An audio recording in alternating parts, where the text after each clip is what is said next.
আসসালামু আলাইকুম। ত্রয়োদশ জাতীয় সংসদ নির্বাচন ঘিরে দেশ জুড়ে বাড়ছে উত্তেজনা, পাশাপাশি নানা রকম ষড়যন্ত্রের অভিযোগও পাওয়া যাচ্ছে। এই ষড়যন্ত্রের নেপথ্যে কারা, তাদের লক্ষ্যই বা কি? এসব বিষয় নিয়েই আজকে টপ নিউজ। সাথে আছি আমি শাহানা জাহান।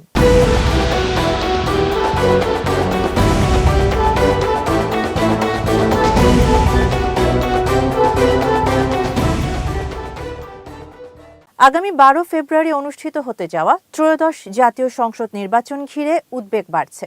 সংশ্লিষ্ট একাধিক নির্ভরযোগ্য সূত্রের তথ্য অনুযায়ী পতিত আওয়ামী লীগ নির্বাচন বানচালের জন্য একটি বহুমাত্রিক ও সমন্বিত পরিকল্পনা বাস্তবায়নের চেষ্টা করছে, যার মূল লক্ষ্য দুটি।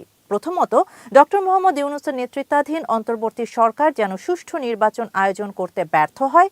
দ্বিতীয়ত, এমন অস্থির পরিস্থিতি তৈরি করা যাতে নির্বাচনের মাধ্যমে নয়, বরং বিকল্প কোনো শক্তির হাতে ক্ষমতা হস্তান্তরের সুযোগ সৃষ্টি হয়। সূত্রগুলো জানাচ্ছে, এই ছকের অংশ হিসেবে আওয়ামী আমলে সুবিধাভোগী পুলিশ কর্মকর্তা, প্রশাসনের একটি অংশ এবং নির্বাচন সংশ্লিষ্ট কর্মকর্তাদের পুনরায় সক্রিয় করার চেষ্টা চলছে। সাবেক আইজিপি, ডিবি ও কাউন্টার টেরোরিজম ইউনিটের কয়েকজন শীর্ষ কর্মকর্তাকে কেন্দ্র করে একটি কোর নেটওয়ার্ক এখনও সক্রিয় রয়েছে বলে অভিযোগ রয়েছে, যাদের অনেকে বিদেশে অবস্থান করলেও দেশীয় সহযোগীদের মাধ্যমে যোগাযোগ রাখছেন। একই সঙ্গে আওয়ামী আমলে প্রভাবশালী ছিলেন এমন সাবেক সচিব ও শীর্ষ আমলাদের একটি অংশ নির্বাচন বানচালের প্রচেষ্টায় নীরব ভূমিকা রাখছেন বলে দাবি করা হচ্ছে।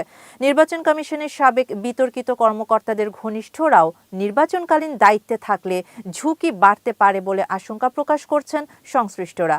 রাজপথে অস্থিরতা তৈরিতে নিষিদ্ধ ঘোষিত ছাত্রলীগ, যুবলীগ ও শ্রমিক লীগের শীর্ষ নেতাদের মাধ্যমে 1 ফেব্রুয়ারি থেকে ধাপে ধাপে আন্দোলনের পরিকল্পনার তথ্যও পাওয়া গেছে। প্রশাসনিক কার্যক্রম অচল করতেই শ্রমিক, কর্মকর্তা, কর্মচারী ও ছাত্র আন্দোলনকে ব্যবহার করার কৌশল নেওয়া হচ্ছে বলে অভিযোগ আছে। সবচেয়ে উদ্বেগজনক তথ্য হলো, নির্বাচন বানচালের লক্ষ্যে প্রায় 10,000 কোটি টাকার তহবিল সংগ্রহের পরিকল্পনা, যার অর্ধেক প্রশাসন ও নির্বাচন সংশ্লিষ্ট স্টেক হোল্ডারদের প্রভাবিত করতে এবং বাকি অর্ধেক মাঠ পর্যায়ে অস্থিরতা তৈরিতে ব্যয় করার কথা বলা হচ্ছে।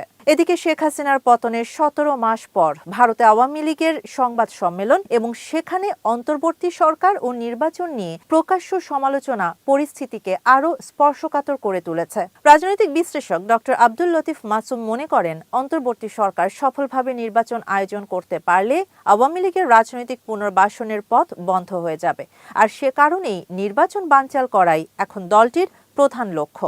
সব মিলিয়ে নির্বাচনের বাকি সময়টুকুতে প্রশাসন, আইনশৃঙ্খলা বাহিনী ও নির্বাচন কমিশনের নিরপেক্ষতা ও দৃঢ়তাই নির্ধারণ করবে বাংলাদেশ সত্যি একটি বিশ্বাসযোগ্য গণতান্ত্রিক ধারায় ফিরতে পারবে কিনা।